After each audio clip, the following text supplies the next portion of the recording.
welcome to in the Sulky and Mr. Driver of the Year. Second time I think you won it, right? Yep. The driver Dave Miller has joined us. And how has 2016 gone so far for you? Because your schedule's been a little different than the rest of ours so far. Early, anyway. Yeah, I took a little different approach there. I took a couple months off and went to Florida, and that worked out real well. Was that like family, unwind, son, watch horses, train time? What was that? Yeah, well, my youngest daughter goes to school down there at Florida South University, and I did take some horses down to work with, the ones I own myself, and just took a bit of a break.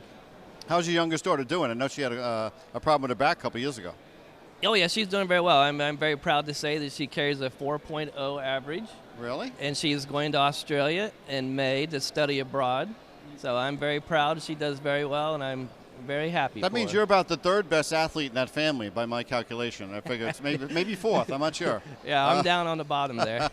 Let's take a look at a couple of major highlights in the past couple of years. We're going to start with State Treasurer, mainly because, you know, the free-for-all ranks this year are absolutely packed. And State Treasurer, Dave, take us through this. This is the American U.S. Pacing Championship last year. This guy really goes when he gets loose, doesn't he? Yeah, Treasurer there last year definitely hit a gear that he'd had not had. And there for about 2 months, he was pretty much unbeatable there. He ripped through a lot of races and did very well. And, I mean, talking to Doc, he says he's coming back better than ever. Yeah, he doesn't look like an imposing horse, but he just keeps going.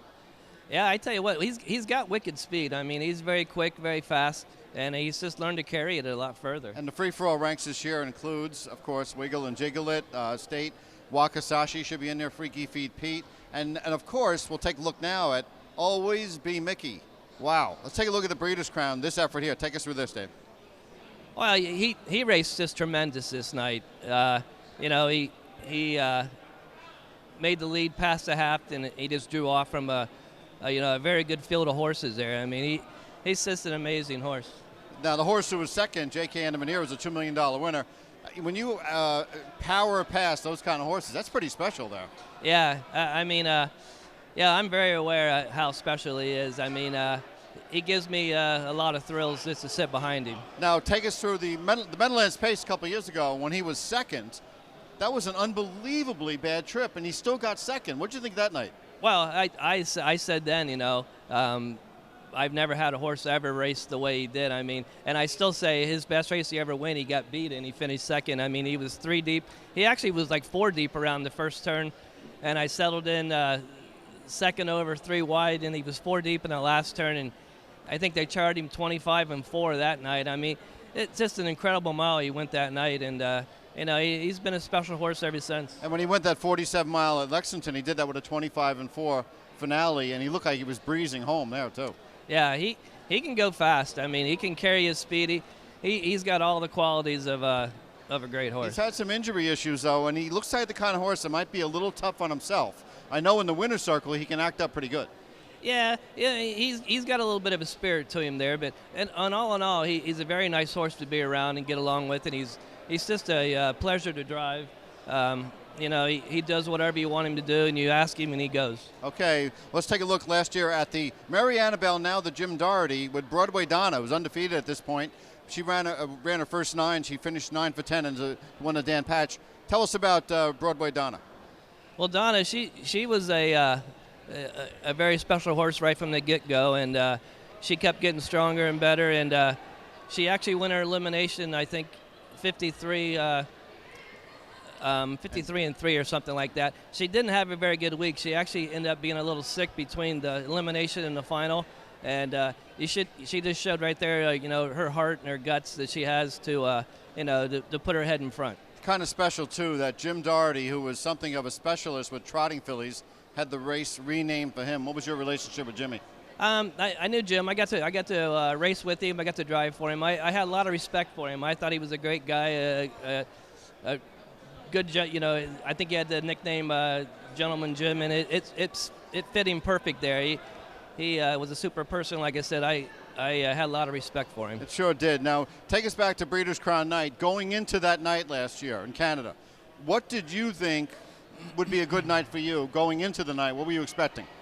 Well, I actually thought I had 3. I thought I had 3 horses that had real good shots of winning. I thought I could win 3 of them. D1, Divine Caroline, and Always Be Mickey. I thought were my 3 best shots, and I got lucky with a couple of them. The bank raced absolutely tremendous, raced huge, and then I got a bit lucky with the Always a Virgin mare, Colors the Virgin. Okay.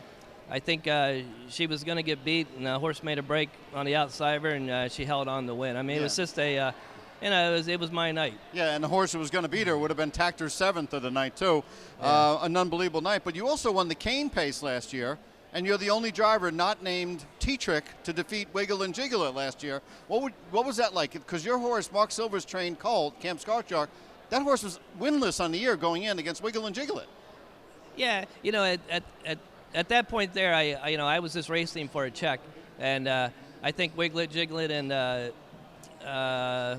he got into a speed duel Sears there. and Calvin Harrison's called, yeah. Yeah, and they were going so hard. I never had to move Delta Winner off the fence till the middle of the last turn, and when I moved him, I mean, he was full of pace, and I had to go 3 deep. And when I got to Wiglet and Jiglet, I was a bit shocked. I was getting to him, and Montrell had put the whip on him, and I got right by him. And it was a bit of a surprise to me. I got asked in the interview. They said, why was he 50-1? And I said, well, Wiglet Jiglet had been so dominant, and that's why you race him. You never know. Yeah, and that mile stood up as the fastest 3-year-old mile of the year last year, and you're no stranger to that because a couple of years back, She Be Stingin' went 47 flat.